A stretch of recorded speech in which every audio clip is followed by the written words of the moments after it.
Hi there, Virgos. Welcome to your weekly tarot readings. So the way this works is these are two separate spreads. It's different from what I've done in the past. The first 5 cards deal with your love life. The second set of 5 cards deal with more your general energy. So whatever information comes through, that's what I'm going to relay. It could be more love information, or it could be work and other areas of your life. So let's just get into your reading. First of all, major choices in your relationship. We have here the Lovers. Should I stay or should I go? What should I do about this connection? Do I dive right in? Even though, you know, the other person might not be 100% Mr. or Mrs. Right, do I dive right in? Or do I wait for something better to come along? The message for you guys for this week is, you know, don't be so serious. Don't be so serious. It's hard not to be serious as a Virgo, and I feel like a lot of you let a lot of good opportunities for fun, for excitement, for growth pass you by, mainly because you're quite, I want to say, discerning and critical about like the potential of things. So it's almost like when you're given an opportunity, you project like, okay, if I do this, what's going to happen? If I take a course of action in this direction, what's going to happen? So it's almost like ruminating and knowing all the possibilities that are going to come to be before you even take up on the action, before you even make a choice. And as a result, it's like, oh, it's not going to work out. So why do I want to, you know, take up on this offer? So I feel like, you know, it's like you hold yourself back. Negative self-talk, or even anticipating worst case scenarios, because you guys are really good about that. And then as a result of it, you kind of refuse opportunities, and then opportunities pass you by. Okay, so I feel like this is a week for you to, you know, just be a little bit more playful. Just take opportunities as they come and don't project so far into the future. It's also the end, the Mercury retrograde cycle ended on the 19th of this month. And so the fog is lifting. The true opportunities and the true choices and the good, I want to say choices, are actually left right now. So they're here. The fog has lifted, and it's time for you to act. It's time for you to take some action. And I feel like many of you, there is an offing, something on the offing. Okay, so it's like the Page of Wands. This is a message about something quite exciting. You know, you want to go for a hike? Do you want to go for a run? Do you want to go for a picnic? Do you want to go horseback riding? Do you want to join me on this endeavor? I feel like somebody is quite smitten by you, and they're attracted to you, and they want to give you an offer. And once again, Page of Wands, it's not exactly a fire sign, but it can be. I see Libra, Gemini, and fire. So Sagittarius, Aries, Leo, Sun, Moon, or Rising. And also combinations of Libra and Gemini here with the Lovers. And basically what it means is there is an offer on the table. And I feel like you've thought about it long and hard. And you're just like, I don't know what to do. I don't know if this is the right person for me. Their energy is too spontaneous. They seem to me like a heartbreaker. They seem to me like they're only interested in me physically. They seem like they just want to, you know, have a one-night stand with me or fling with me when I'm looking for reciprocity. And I feel like you're trepidatious about taking on this offer. But the energy for this week is go for it. Have a little fun, enjoy yourself, enjoy the moment, and don't project so far into the future, okay?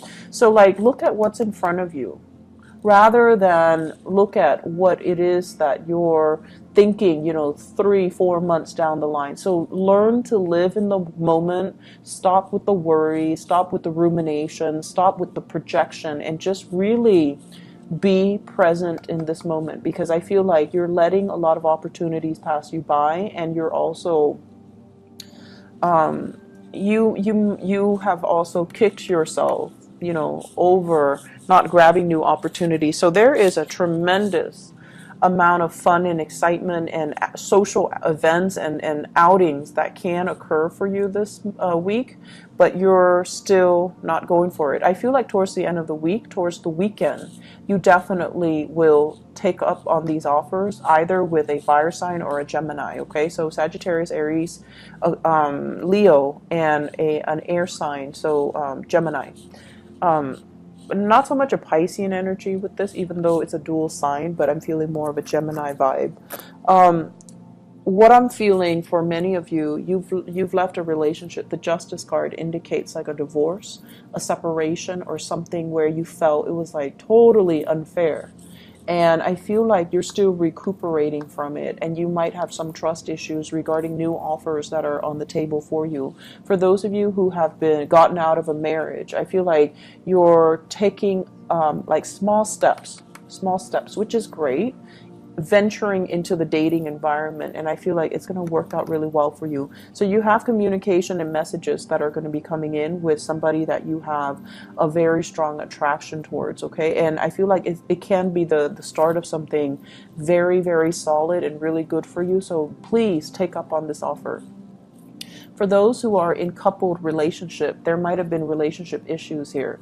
The give and take, the balance, the energetic push and pull in the relationship, dealing with someone who is incredibly stubborn.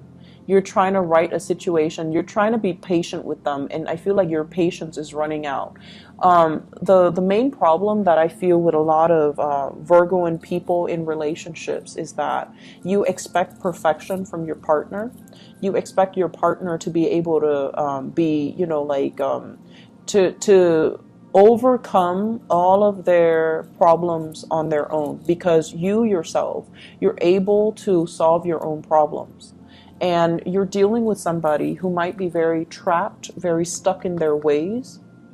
And it's hard for them to solve their own problems. And I feel like when somebody is not able to solve their own problems, and you know, also you have very high standards with the people that you date or the people that you get into relationships with. So you expect them to be perfection. You expect them to be able to handle their responsibilities and take care of things. If they're dealing with some emotional problems, you expect them to, you know, pick up themselves off their own bootstraps and just solve them.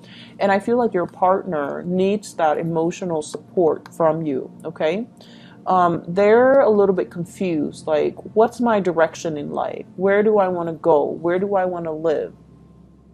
And so there might have been arguments and things like that regarding a direction of a relationship. Is the relationship reciprocal? Are you tired of waiting for them to get themselves together or get their lives together? And I feel like this is a week where you are going to have to make some compromises, because you're going to have to understand that when the partner is not feeling well, we have to step up in the relationship, and vice versa. When you're not feeling well, as much as you know, you hate having to depend on another person, that it's okay. One partner needs to step up when the other person is not feeling well. And in this situation, I feel like many of you are going to take up the calling and step up for your relationship partner, which is a really beautiful energy. I feel like you spent last week trying to decide on this relationship, and this is the week where you're like, okay, let's do it. Let's just, you know, agree to disagree and then move forward. Okay, so it's very beautiful. It's really reconciliatory, and it's very good. Okay, let's look at other areas of your life. Okay, so first of all, the Chariot. This is a big career card. When it's in the reverse position, I usually think of it as health issues. Okay. And I feel like Leo got the same card, and I think it might be in a similar placement. I just did it and I forgot already. So this is usually indicating to me like feeling a little bit under the weather, not feeling at your best, not feeling, it's like mobility might be restricted, or you're not feeling quite, it seems to me like water retention. It seems to me like fever or something where there is an imbalance of water. So drink a lot of water. Make sure that you get your system hydrated, okay? So that you're going to be healing this week. So we have here the Six of Wands, success, and then we have you kind of like up and about again. So assessing what you need to do in order to take care of your body, and you're very, very sensitive to what your bodily needs are. So, you know, I feel like it boils down to just taking better care of yourself, getting a lot of water in your system so that you're not feeling, you know, it's also the summertime in the northern hemisphere, so just make sure you hydrate. At the same time, what I do sense overall is the Chariot is a major arcana card, and it deals with like career trajectory, okay? Am I happy where I'm at right now? Am I applying all of my skills? Many of you are just like, no, I have a lot of skills, and I feel like this job alone, it doesn't tap into all of my potential. Yes, I'm getting positive reception and accolades in the work environment, but something feels like it's a little bit, something feels like it's not 100% the right fit. So I feel like you're also thinking about long-term career opportunities, expansion, even retirement for some of you. And like you're at the peak of your career, you want to continue working, but you're also like physically you might be feeling like, I'm kind of tired, I want to retire, but you know, people need me. So the point here is don't project so far in the future. Live in the moment right now. Take care of whatever issues that are creeping up. And then, you know, whenever you feel this, like, okay, it's done, I need to turn the page, I need to start something else. Once you have 100% committed to this end, completion, that's when you start looking, okay? So I feel like many of you, you're kind of dithering around like, thinking about those long-term goals when in fact you have a lot of achievements, you have a lot of things that you can do. There's still a purpose for you to be here. And there are a lot of people that are looking up to you. And this is a card about leading the way, having the spotlight on you, and having like a lot of people that really look up to you and admire you and depend on you to kind of lead the charge. Okay, so you're in a very public it's like your whatever work environment you're in, you find yourself in the spotlight. And I feel like it can at times feel emotionally like uncomfortable, because Virgo and people are generally great behind the scenes. They're not like limelight hogs. So I feel like the attention can feel a little bit uncomfortable, but I feel like you do it because there's a need for it. You do it mainly because it's propelling you towards a bigger like the next goal or the next stage in your life. Something is coming to an end, like wrapping up a project, wrapping up something, like some big culmination is happening for you for this week, and I feel like towards the end you're going to feel a lot better, okay? Take care of your health though, okay, Virgos? Don't run yourself ragged, and you know, keep yourself centered and just really focus on what needs to be done this week, and focus on what's in front of you. Don't ruminate and think so far ahead, okay? So this is a time for you to just kind of ease up, be a little bit more playful, okay? I hope the reading has been helpful. Thank you for all of your support, all of your emails. I got a lot of emails asking like, what's going on? Where are you? And a lot of it came from Aquarius, Pisces, and Virgo. So thank you for sticking around. I hope the reading resonates with you, and I hope that it has been helpful. You guys are one of my favorite signs. I love Virgo and people, mainly because you guys are so real and so dependable, and when you send me the messages and the emails, I can feel the sincerity. So I really, really appreciate it. Okay, take care of yourself, and I'll talk to you guys next week. Bye bye.